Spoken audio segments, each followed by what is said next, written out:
শেষ মুহূর্তের প্রস্তুতির খবর জানাবেন আমাদের সহকর্মী মাহফুজুর রহমান নিপু। সাভারে আছেন তিনি। নিপু, স্বাস্থ্যবিধি নিশ্চিতে কাল এ সম্পর্কে কি বিধিনিষেধ থাকবে এটা একটু বিস্তারিত করে জানাবেন।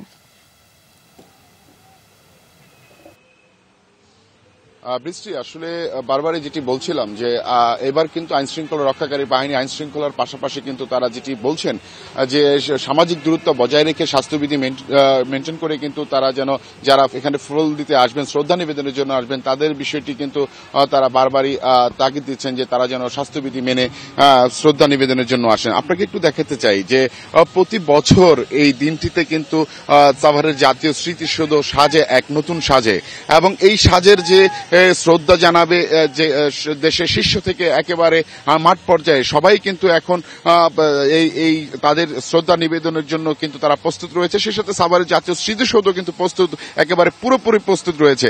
আপনারা দেখতে পাচ্ছেন যে সাভারের জাতীয় স্মৃতিসৌধে কিন্তু নানা আলোয় আলোকিত করেছে, লাল সবুজের যে আভায় একটি অপরূপ রূপ দিয়েছেন।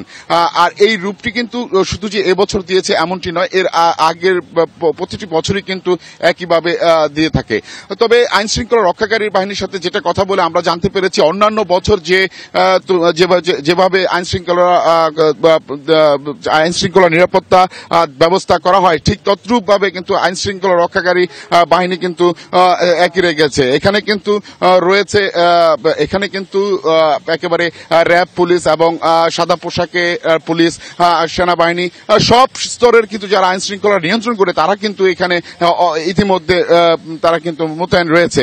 এছাড়াও কিন্তু আইন শৃঙ্খলার বাইরে, অর্থাৎ জাতীয় স্মৃতিসৌধের বাইরে যেখানে মহাসড়কের পাশে আমরা দেখেছি নিরাপত্তা চৌকি কিন্তু বসে আছে। তবে পুলিশের পক্ষ থেকে যেটা জানিয়েছে 3 স্তরের নিরাপত্তা ব্যবস্থা তারা রেখেছেন। এছাড়াও যে তারা বলছেন যে গণপূর্ত বিভাগও বলছেন যে পুলিশের পাশাপাশি আইন শৃঙ্খলা রক্ষা ক্ষেত্রে তারাও কাজ করবেন। এছাড়াও যাতে সামাজিক দূরত্ব বজায় রেখে তারা প্রতিটি শ্রদ্ধা নিবেদনে যারা আসবেন তাদের যেন তারা স্বাস্থ্যবিধি মেনে চলতে পারেন সেই বিষয়টি তারা খেয়াল রাখবেন। অনেক ধন্যবাদ নিপু, বেশ বিস্তারিত আপনি জানিয়েছেন।